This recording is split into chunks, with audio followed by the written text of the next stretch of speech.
You're very welcome to the Irish Political Roundup with me, Roisin the Cleric. And me, Paul Brophy. Today, Roisin, we're joined by Sinn Fein County Councillor for the Callan, Thomastown Electoral area, Stephanie Dunn. Stephanie, you're very welcome to the Irish Political Roundup. Thanks very much, lads, and you're very welcome to Callan, who's absolutely lovely moat. Isn't it beautiful? Fabulous, yeah, absolutely fabulous.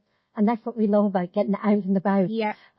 Speaking to local county councillors, we get to see the local beautiful areas and show our viewers all around Ireland and the local areas. Yeah, and it's great because there's a lovely walkway around the moat and we get loads of people walking around here every day, especially when the weather is like this. Yeah. It's great. And right beside the river as well, so it's great. Oh, it's beautiful. Absolutely beautiful. And Stephanie, you were elected to Kilkenny County Council last June, so nearly a year ago. How have you been finding the last 12 months on Kilkenny County Council? Great, yeah, like I enjoy it. I'm busy because I'm also working for TV Natasha as well. I was with Kathleen for a good while and now I'm with Natasha, so I'm still kind of working for Kathleen, but going kind of between the two, helping out. But yeah, so mainly with Natasha, but we're busy, yeah. I'm very busy as well as a councillor too. There's a lot of issues. Mainly housing will be, one of the main issues, I guess. A lot of families and couples and that trying to find somewhere to rent. Housing will be the main issue. I suppose speed ramps, that kind of stuff. The river now is being looked after in July, so that's the works have started on that, thankfully, which has been going on for a number of years, the river.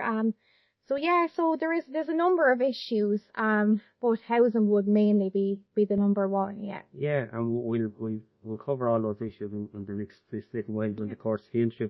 But tell us a little bit about yourself. You ran last year for the local elections. You were successful. What got you interested in politics, and what made you take the step to run for Kilkenny County Council? Yeah, so I was actually a hairdresser for 10 years, believe it or not. I was always interested in politics, so I was always, my family would be a Sinn Fein supporters, so I would have always been a Sinn Fein supporter. But yeah, so I was asked to run and, I successfully, thankfully got in. But I'm enjoying it. Yeah, it's totally different, obviously, to the hairdressing. Yeah. But yeah, it's great. I'm enjoying it, and yeah, I always had an interest in politics, so I said, look, why not? I'm enjoying looking after people, helping people, and all the locals and that. So yeah, so I'm enjoying it. So it's going great. And I believe you studied law as well. I did. Yeah, I did. I done a course on law. God. It was during COVID. I've actually done it online during COVID. So yeah, while during COVID, yeah, so I done it, a lot, it was a tough course as well, but, so I kind of had more law, politics, all that. I always had an interest, and I said, look, I'll finally do something about this. So I said, look, I'll just go and do it, and I done it, and yeah, so. And I'm sure it's been a good grounding for being on Kilkenny County Council. And being a hairdresser is a good background as well, because hairdressers, they have to be good with people. Yeah, oh yeah, 100%. You have to be a people person, don't you? So and you get to hear your hairdresser. It's like your therapist. They tell you all the problems as well. Exactly. We tell our hairdresser all the problems. Yeah, 100%. But you definitely have to be in this job. Have to be a people person, So you have to like people. You do, yeah, and you're dealing with people every day. So yeah, you have to enjoy it too as well, So. CallanThomastown will be a very, very big electoral area. So what will be the big issues coming up? So the main issues obviously be housing. Speed ramps are another issue in the housing estates, and that's just where kids are around and stuff. Another issue would be just road surfacing, all that kind of stuff. Childcare is a massive issue in the town. We're actually in talks, myself and Natasha are currently in talks with the childcare committee at the minute, so we're hoping eventually we'll get another creche open in the town, please God. So we're in the middle of that. So there's obviously a massive waiting list in the creches, so parents just can't get childcare anywhere. So that's another major issue. Speeding would be another issue in the town. So that's where obviously the speed ramps not come into. so in the main street, and that there's a lot of speeding and that. So yeah, so the main, and yeah, I suppose the river being obviously the river has been an issue for a good number of years before I was even elected.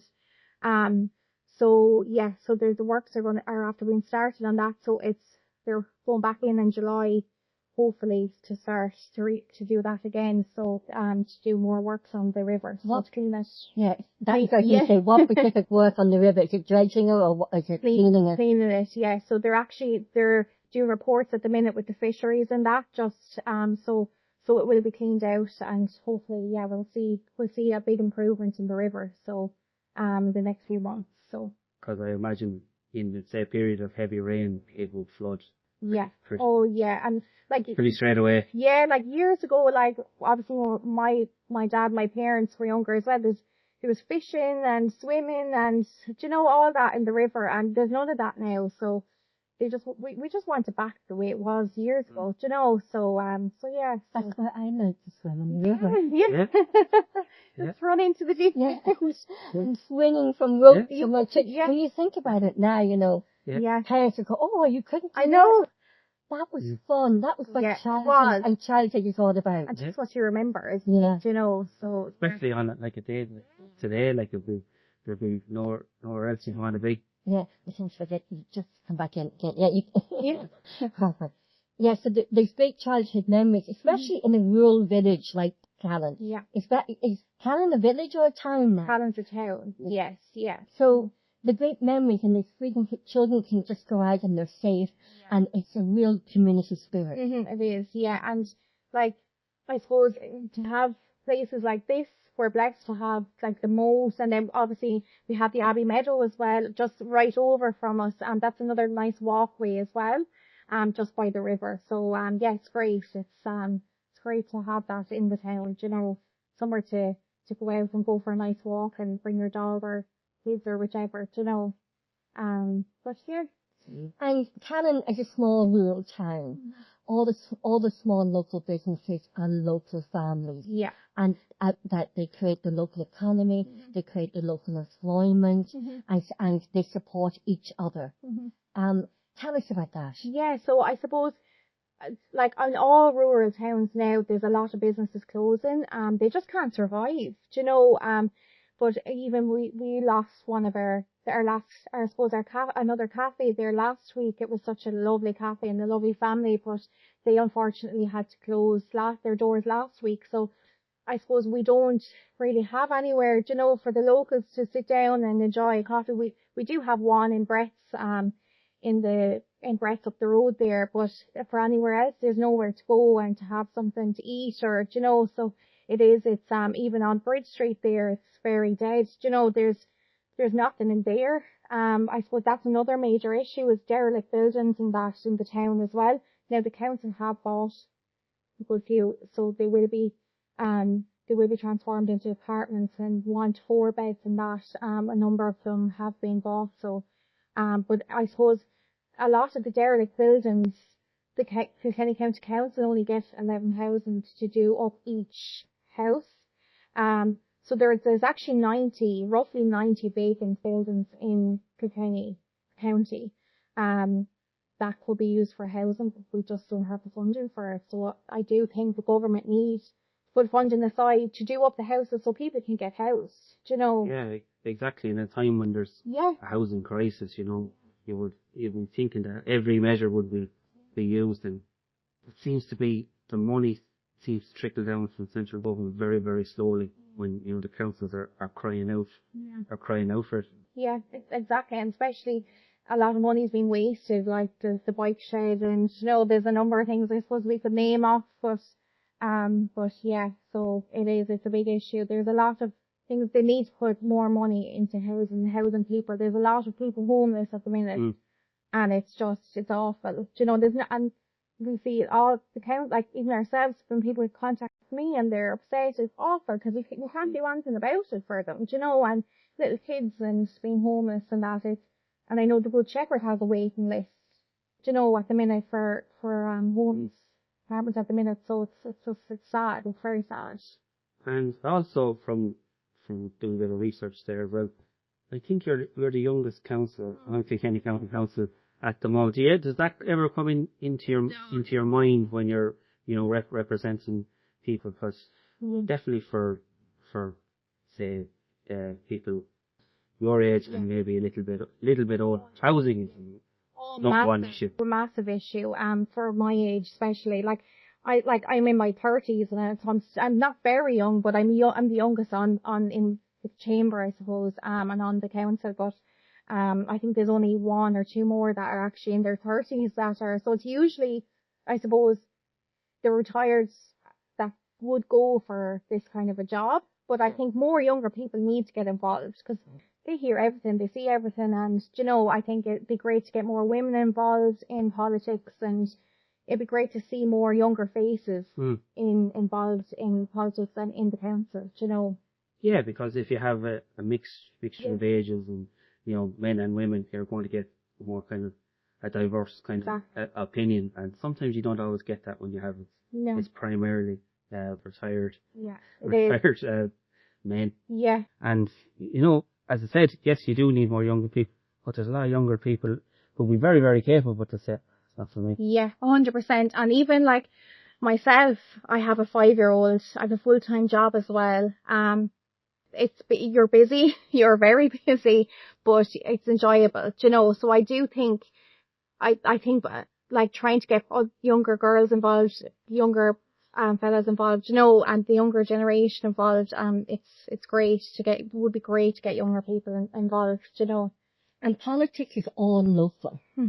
Everything, people think, TDs, MEPs, senators, but really the county councillors, from my opinion and from what I've been observing and what I've always grown up, is county councillors are boots on the ground, grassroots, knowing exactly what is the real people within their constituency, the TD's constituency, what is happening, what are the local issues, what are people saying, what are people talking about. Yeah, exactly. And I think a lot of the county councillors get left behind. We're the kind of forgotten ones, I suppose, if we could put it into words that way. But yeah, exactly. Like I suppose we're the ones knocking on the doors, we're getting phone calls, we're getting, everything. So we hear and see more than anyone, what the problems are. And the fact that you're working for Natasha, who's the Sinn Fein TD for Carlow, and we worked for Kathleen Funchion beforehand when she was a TD, now she's an MEP. So it's having, it is helpful being a councillor working in a constituency office, because you have the means to, link the local to the national and bring stuff up at a national level. But some of your other council colleagues, they wouldn't have that infrastructure. No, and a lot of them have obviously different jobs that they can't even pick up the phone, so they have to wait until they get home to catch up on emails and that. I'm blessed that in the office I can do both, put both jobs together, and just, it's great. I'm blessed that way that I can catch up and do all my work, both of my work in the office, and obviously dealing with our engineer for Natasha and for me, that kind of way. So it's because obviously our Natasha's office is in Thomastown and I'm a councillor in CallanThomastown, so it's great. Yeah, it's in your electoral area, and it's a big electoral area of a lot of big towns like Callan, Thomastown. You've also a lot of villages like Stonyford, Kells, Danesfort, and Roisin. Both you and I, we've seen this a lot over the last number of weeks. Water, Irish water, it's a massive issue.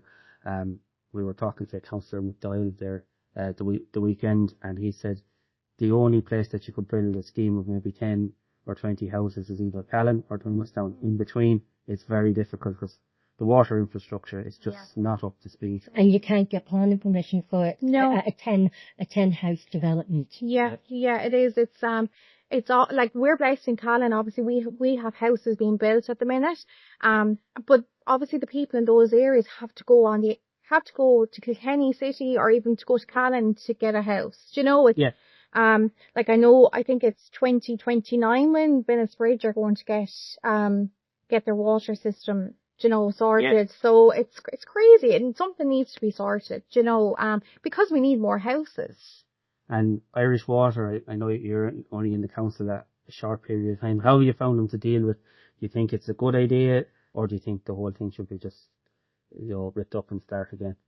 I think, to be honest, I've only dealt with them a number of times, I suppose in Cahann's office, and definitely needs to be looked into. I think for people to wait this long to build houses is just absolutely crazy. I think it definitely needs to be looked into soon, very soon, because I don't think it's acceptable to have to not have those systems sorted before 2029. And I think one of the Vattern areas like that are looking at 2020, 30. Do you know? 2030? So yeah, so it's crazy. Yeah. And from chatting to Ken O'Flynn, Roisin, I think he was telling us that even just to get a connection to Irish Water could be like 5,000, maybe even more in some cases. So, and that's what driving up the price of housing as well. Yeah, it is. And mortgages. And mortgages, exactly. And you have everything else on top of that, like, you know, so it's everything just adds up, you know, so it's crazy.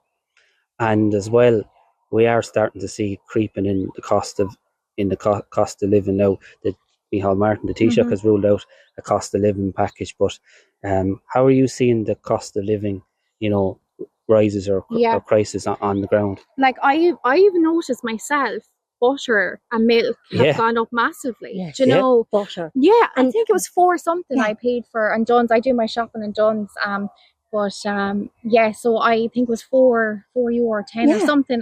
Couldn't believe when I seen And it. I can't blame the tariffs or anything because Kerrygold butter and Irish butter is made and produced in Ireland. Yeah, it's crazy. Everything's going up. And I don't know how the pensioners are surviving. Do you know, on the basic pension, I don't know how the single parents or the parents with 2 jobs that just can't afford all the kids. Do you know, I just don't know how people are affording just their shopping every week on top of everything else, you know. And they say there's 100% employment, but people are living week to week and month to month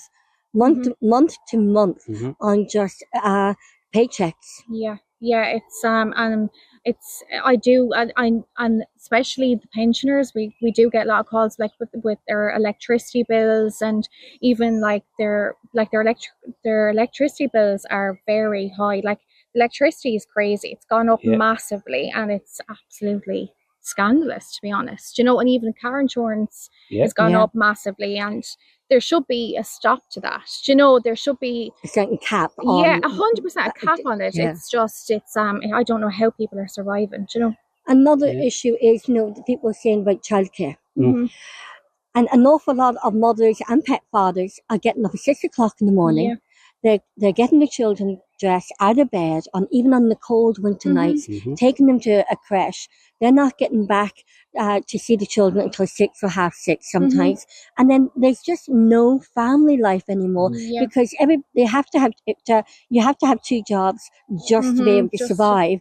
And yet it's actually taken away from family life. Yeah, it is. And like even to try even get a creche these days, you know, like there's a lot of parents that are struggling to get like they have to give, one of them has to give up their job because they have to look after the kids because they just can't get anywhere further their kids. And maybe, do you think, have we, because of the creche and creche situation, childcare and the cost of living for families, is that too, where the 2 parents are out working, is it also taking away the family values and family unit? Yeah, I think so. Like, I think for 2 parents, it's their choice to work. I suppose women and families have to have their own choice if the 2 of them want to work or not.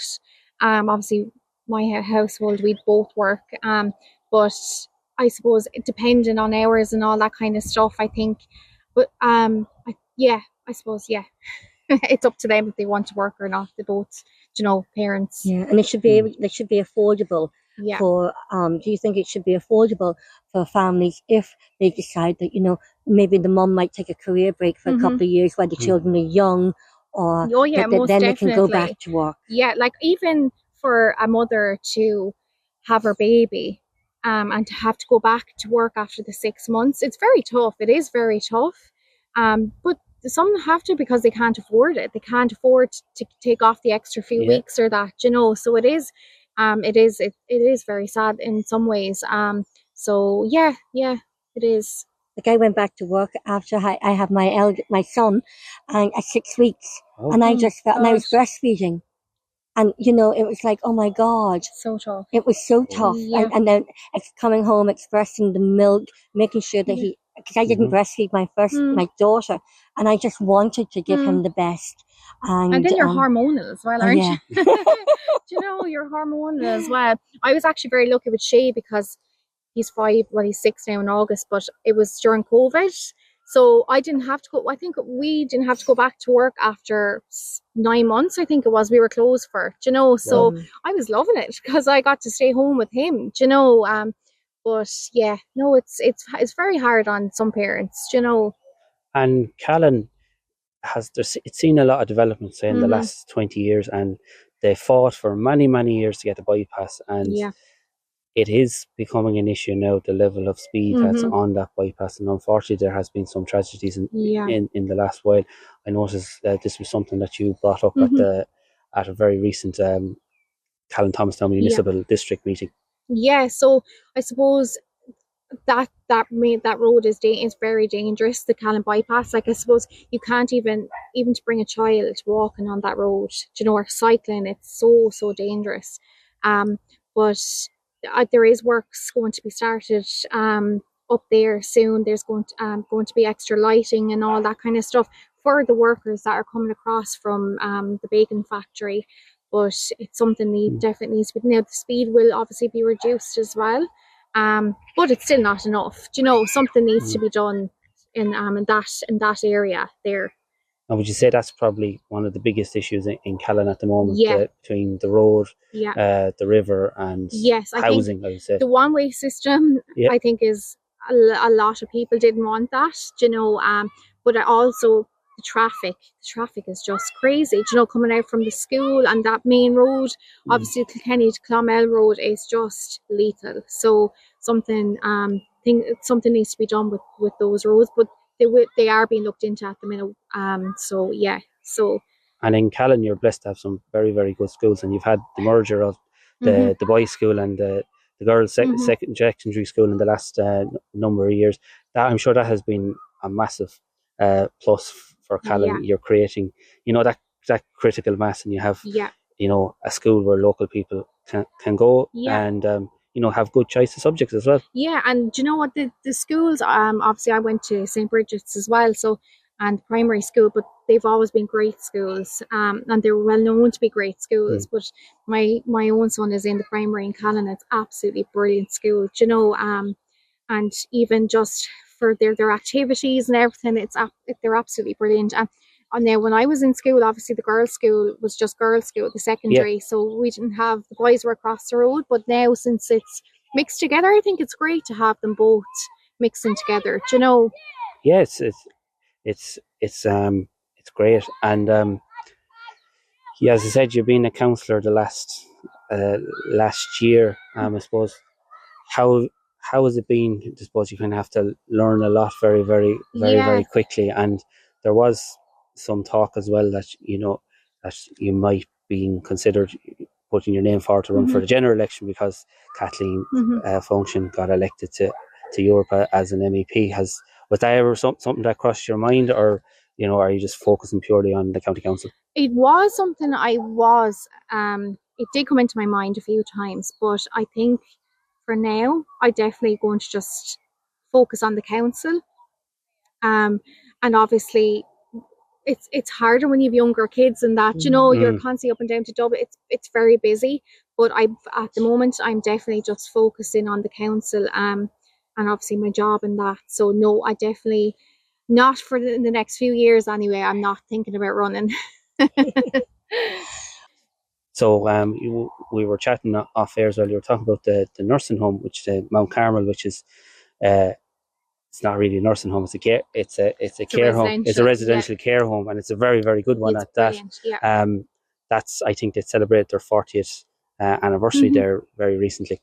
Yeah. So Mount Carmel is a residential community nursing home. It's absolutely brilliant. My mom actually works there as well. Oh, right. But unfortunately, Strathmore Lodge it was Strathmore Lodge, but it closed there. I think it's 2 years ago now. Okay. But Hicwa, it went into receivership, and Hicwa obviously closed it down due to some issues there. So so a lot of the all the residents had to be moved, Right. which was awful, absolutely awful. So we did protest there for a while, for a few days there.